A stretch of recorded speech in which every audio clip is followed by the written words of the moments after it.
and we will be happy to host you in Islamabad for that dialogue. And the idea is that through this dialogue, we upgrade our relationship to a different level, to a higher level. That is my desire. On Afghanistan, I shared my assessment with the Foreign Secretary of the evolving situation.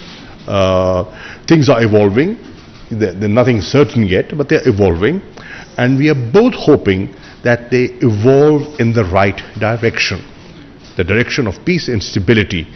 You want that, I want that, the region wants that, the world wants that. And so we are in this partnership for peace.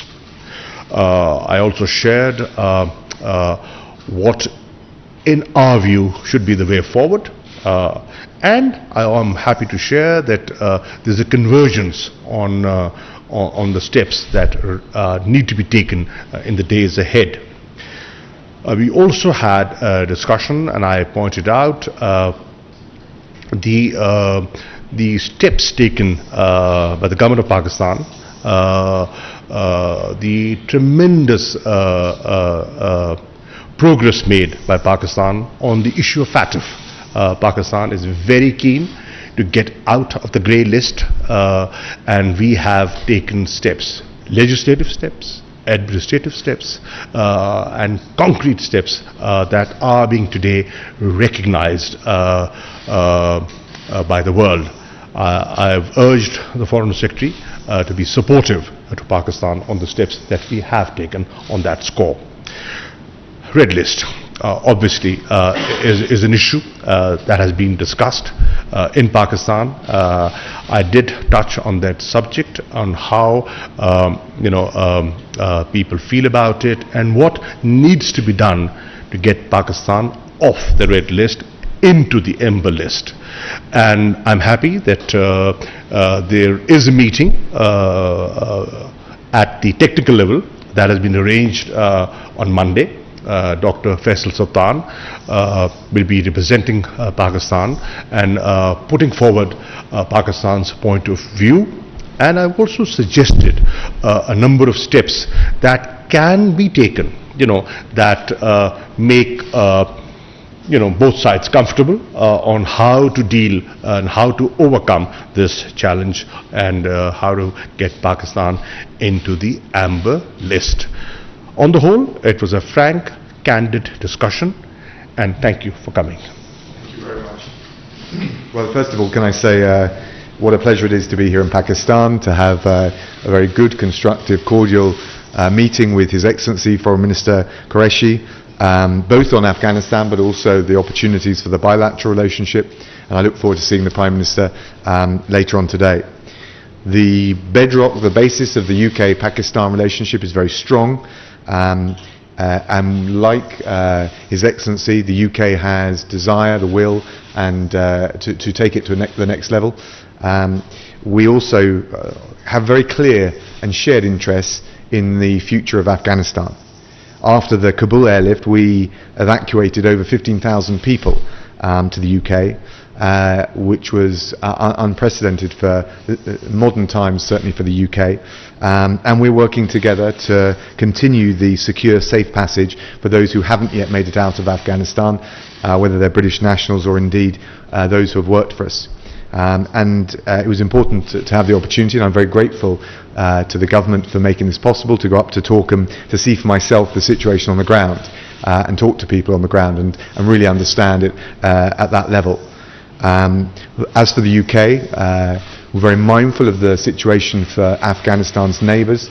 We will be shouldering our humanitarian responsibilities. We've increased our aid budget for Afghanistan this year to £286 million, and we will also be supporting those countries who face the greatest demands for those who may be displaced in the weeks ahead.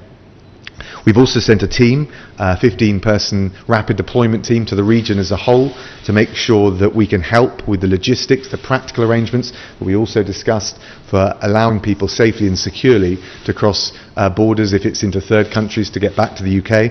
And of course that's a way of easing the burden on some of Afghanistan's neighbours. I'm also pleased to announce that today we're releasing the first tranche of that extra aid money that I mentioned. We are sending up to £30 million of life-saving support to Afghanistan's neighbours, and that will include Pakistan, so that there is the money to provide the basics, the shelter, the household necessities, the sanitation for those who come across the border. We recognise this problem. We want to be part of the solution with such a key partner. We also stand by our commitments for Afghanistan's future, and I think there are a number of priorities that we discussed today. The humanitarian lifeline, preserving regional stability, holding the Taliban to the assurances that they've made, making sure that deeds follow words, and of course making sure that Afghanistan cannot be used and will not be used as a base or a safe haven for terrorist groups in the future. We're building, and it's important for us all to work together to build an international grouping, coalition around these core elements, around safe passage, around all the other elements, strategic and otherwise, whether it's through the G7, NATO, we've had a recent UN Security Council resolution, and of course the regional partners are going to be absolutely key to forging a way forward. And Pakistan's support and role will be vital. And if we come together in that way, with all of those that are interested and want a positive way forward, we will be able to exercise the maximum moderating and positive influence on the Taliban. We have a shared interest in supporting a stable and peaceful future for Afghanistan, and I thought with a very good conversation we had about the common and the commonality of interest in how we pursue that going forward. We also discussed all of the bilateral issues that His Excellency raised. We listened, we understand the concerns on issues like the Red List, and all the more important that as close partners we really intensify the bilateral relationship, particularly with, I think, a big anniversary for our bilateral relations, which is coming next year. Thank you very much, and it's a great pleasure to be here. Thank you very much. I understand the ministers have time for a couple of questions. Would you kindly introduce yourself while posing the question? A gentleman on the left side. Right side, sorry. Thank you, Mr. Foreign Secretary. Welcome to Pakistan. This is Naveed Siddiqui from Dawn News. I have a question regarding the Red List. In the backdrop of Red List decision, the relationship between Pakistan and the UK seems to be strained. Even the people of Pakistan are very much annoyed with this biased decision of the British government. How can the ties between the two friendly countries can be improved, sir? Thank you. Well, thank you. Look, I totally understand the impact it has on both Pakistani and British nationals. Our community is one of the great things about our relationship. It's built on the very personal relations by the diaspora in this country and the British Pakistani diaspora in the UK. So these things are important. I'm also commend the efforts of the government of Pakistan to contain the pandemic. We're working to manage the impact of COVID on both countries. We have a shared interest.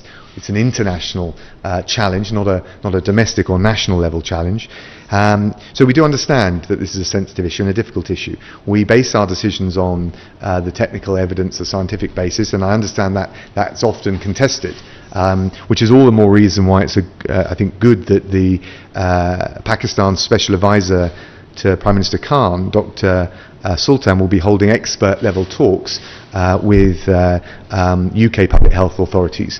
We want to find a way through. No one wants Pakistan off the red list more than I do, but we take these decisions at a technical level, and I think the smart thing for us to do is work together to enable that to happen as soon as safely and responsibly can be done. There's a request from the center, the lady in the middle. Hello, Nicola Karim from the BBC. The first one to the Foreign Secretary.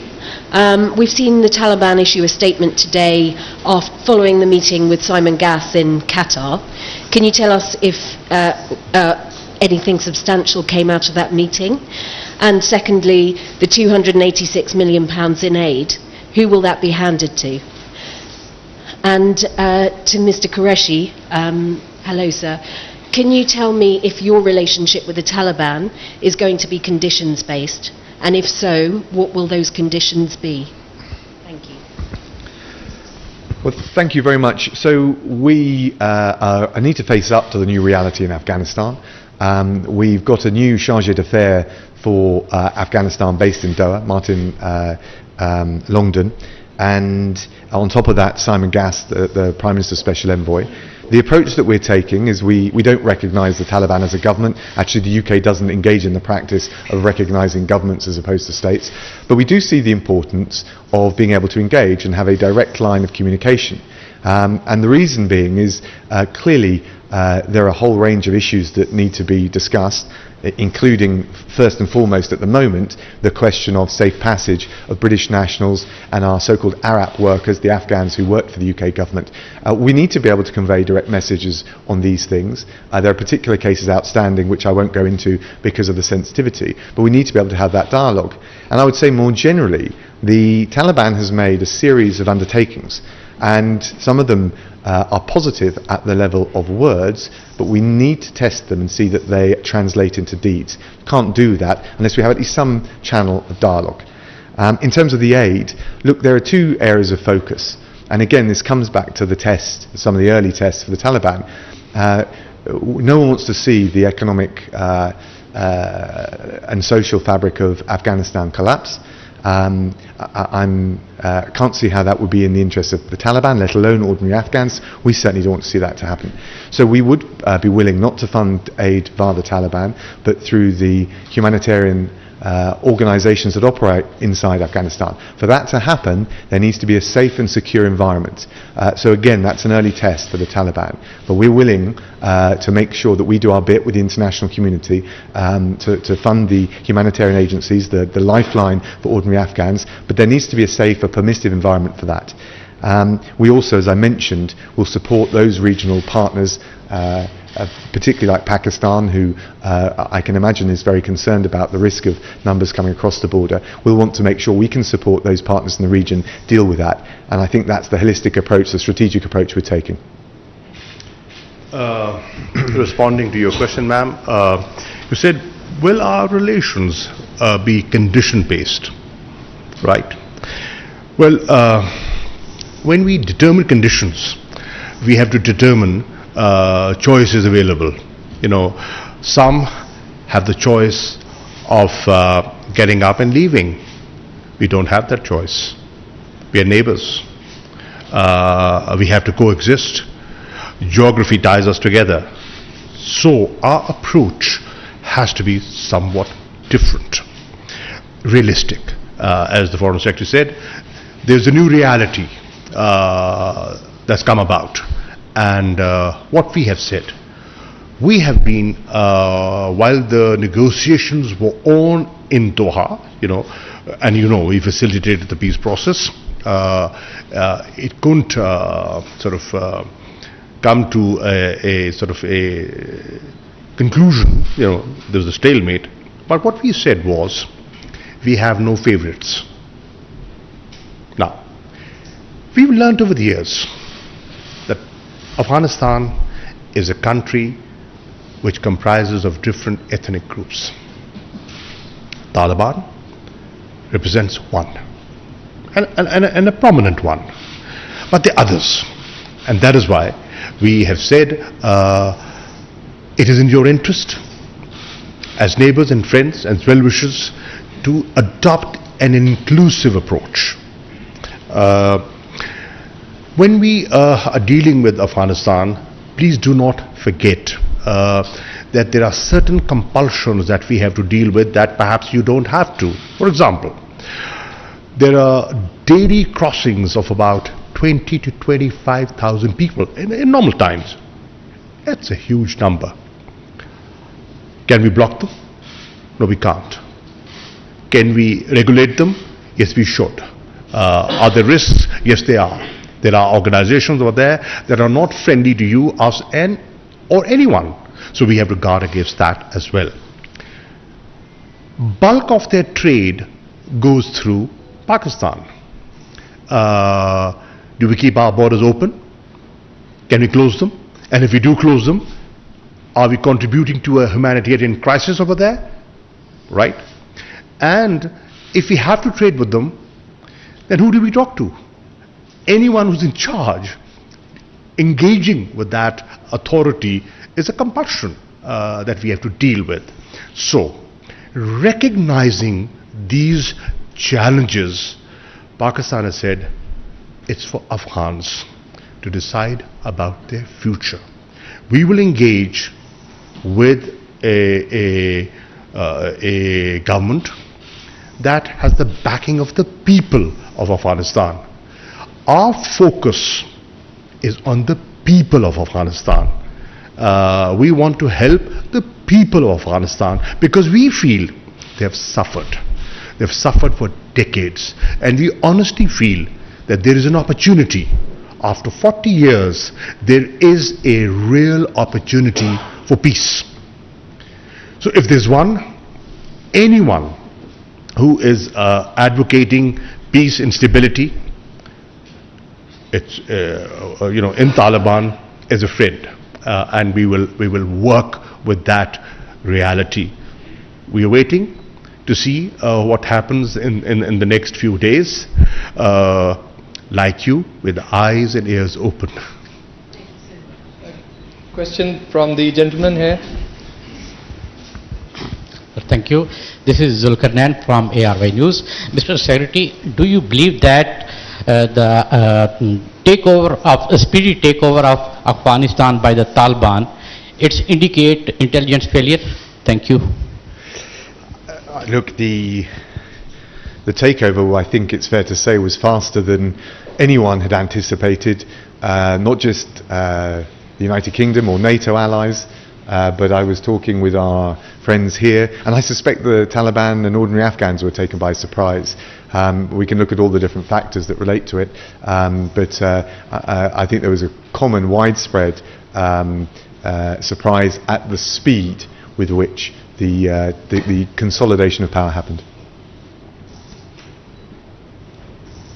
We have a question from the lady in the middle, in the pink.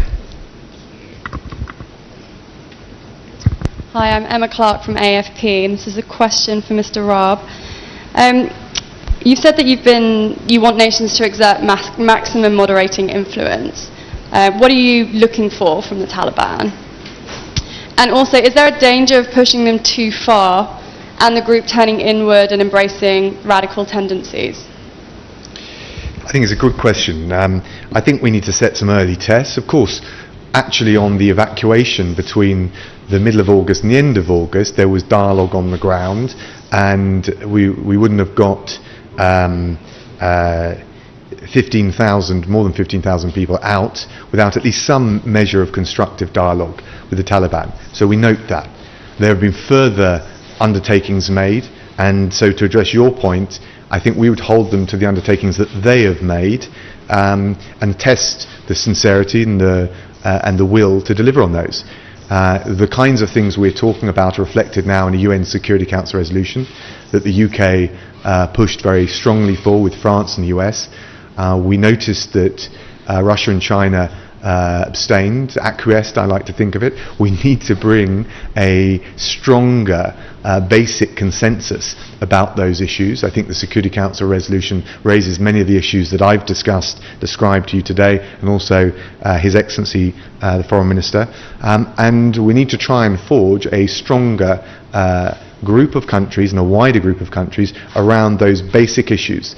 More inclusive government, safe passage out, no safe haven for terrorism, the humanitarian lifeline that it's in all sides' interest to see allowed and preserved to preserve regional stability, and a range of other things. So I think it's important at this stage to set or to judge the Taliban by these early, initial, probably quite modest tests, and see whether they can deliver. And I hope that answers and reconciles what I think is a reasonable challenge to the international community. Yes, I think that's what I'm describing. If you said early tests based on what they have said they're willing to do, I think that's a perfectly reasonable approach. Any regime or set of leaders to undertakings they've made, I think is reasonable. Can we have a question from the gentleman in the middle? This is Zaid Farooq Malik, editor of the Daily Metro Watch. Mr. Qureshi, you have tell us about all the things, Afghanistan, FATF, Red List. You did not spoke on Kashmir. It's a big issue. There is a lot of human rights violations. The dead bodies are not safe. They cannot bury them on their will. Your comments, please, sir. I got your question. In fact, I did. And I drew the attention of the Foreign Secretary on how Sayyid Ali Gilani's family was treated yesterday, the way his body was snatched by the security forces, couldn't even get a decent burial. That's a fundamental right, which the family and the old man at 92 was denied, and people feel very strongly about it. And what they do not realize, yeah, okay, you can stop that, but there will be funerals all over Pakistan. There's going to be one today in Islamabad. Every parliamentarian, every minister, the president, everyone will go there. You know, had you not been there, I would have been there, right? So you cannot suppress, human feelings and sentiments. So I did talk about that. The atrocities, yes, and let me be honest, the Foreign Secretary very clearly said, our position on Kashmir is known. It's a stated position, but that does not stop us from raising human rights issues. And if they do that, thank you. Well, you'll know the long-standing position of the UK is that it is for India and Pakistan to find a lasting political resolution to the situation in Kashmir, which we certainly want to see. It's got to take into account the wishes of the Kashmiri people. It's not for the UK to prescribe or impose a solution or even to act as a mediator. We encourage both sides to maintain a positive dialogue, a constructive dialogue, which is going to be necessary if there's going to be a lasting diplomatic solution. Of course, the pace, the scope, the modalities will be for them to decide. Thank you, ladies and gentlemen. I am afraid we don't have time for more questions. Thank you. Thank you so much.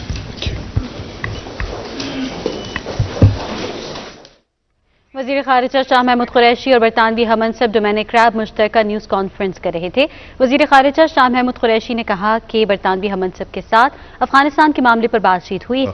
We have fortunately now developed a platform called the ESD platform, the Enhanced Strategic Dialogue Platform, for further engagement